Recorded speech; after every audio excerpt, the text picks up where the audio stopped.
Can you solve the battle between inflation and unemployment with the idea of a job guarantee? If there is a job there for everyone who wants one from the public sector, if there's not enough jobs in the private sector to go around, will that create price stability? And is that a better method than simply controlling interest rates and dallying with the odd bit of QE, which is the modus operandi of central banks currently?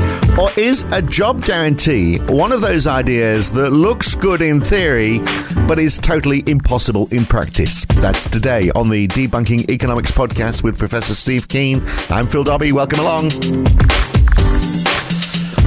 Well, Steve, it is a core plank in modern monetary theory. Central governments can create money when it's needed, of course. We know that. That's part of what MMT is all about. And the main focus should be full employment. If the private sector's going through a bit of a downturn, governments should create jobs till there's demand back again from the private sector. In the meantime, those public sector jobs are going to create demand, and that's going to get the economy back on its feet quicker, better than everyone being on the dole, presumably. And the argument from modern monetary theorists, Steve, is that this is going to control inflation.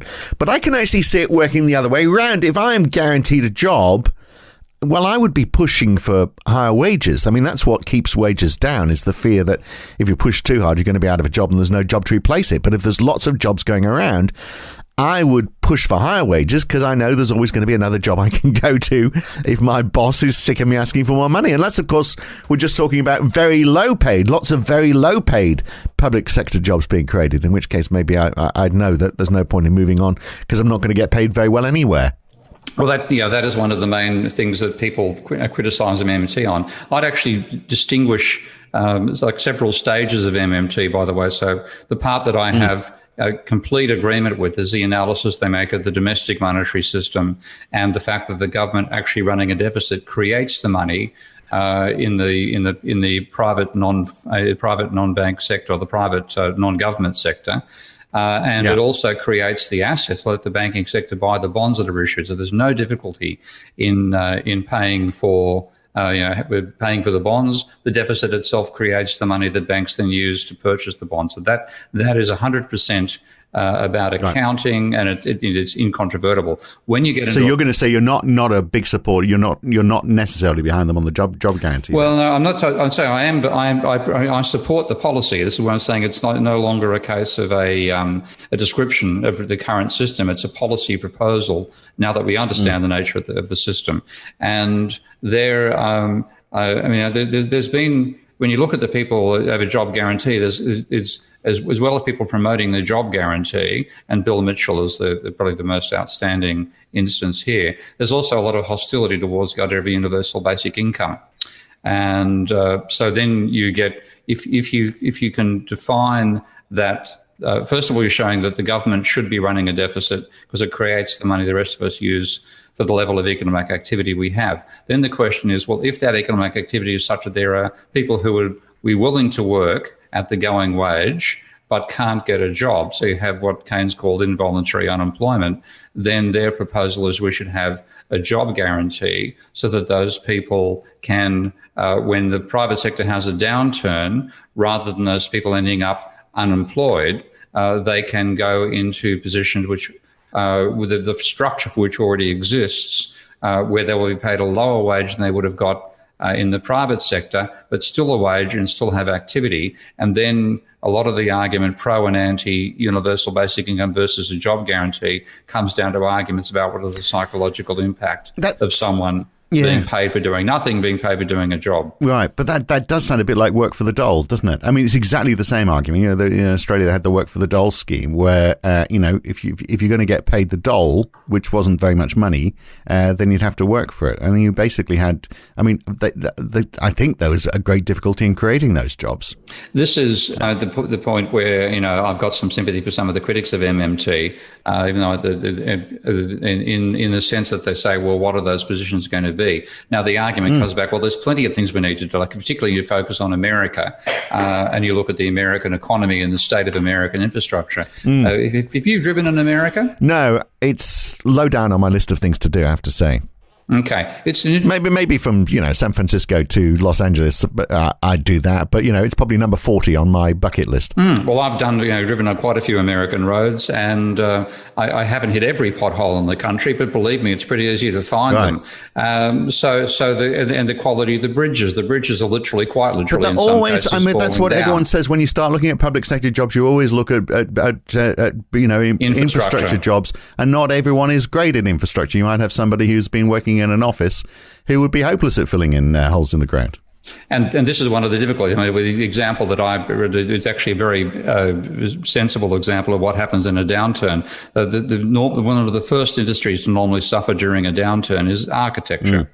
Because architects are all caught up in the building boom when you've got the skyscraper fantasy going on, and you have the masses of houses being built and so on. And a downturn hits, bang, all these draftsmen who spend their day drawing structures to be built by builders later, suddenly find themselves unemployed. Now, the idea is, well, they'd go and work in a job guarantee position in a public sector, but that certainly wouldn't be as a draftsman.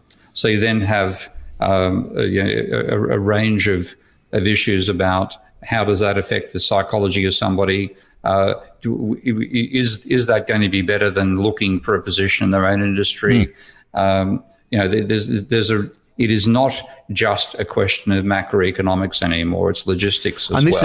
And this is what, I hate to say it, public sector generally are not very good at logistics, are they? So if they've got to really engineer effective jobs on a periodic basis, because that is the idea, isn't it? They will only do this when the economy's on a downturn and there's fewer jobs around. So the public sector supposedly steps in.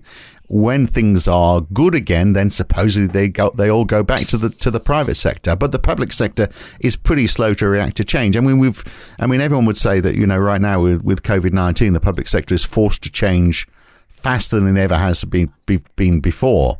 But even then, it's too slow for the crisis we're facing. So I just wonder whether there's any reality behind any of this. Well, I think it's a seriously difficult job. I mean, when we talking about a job guarantee versus bringing one in, it's a major undertaking to do it in a way that's going to function as a permanent buffer for the ups and downs of the private sector. If you look at and like this is. My focus has always been on modelling the impact of credit on causing cycles in the economy, and those cycles aren't going to go away with modern monetary theory alone. When you still have banks being able to create money and banks financing, speculative investments and the booms and busts we get out of that, so you're still going to have a cyclical private sector.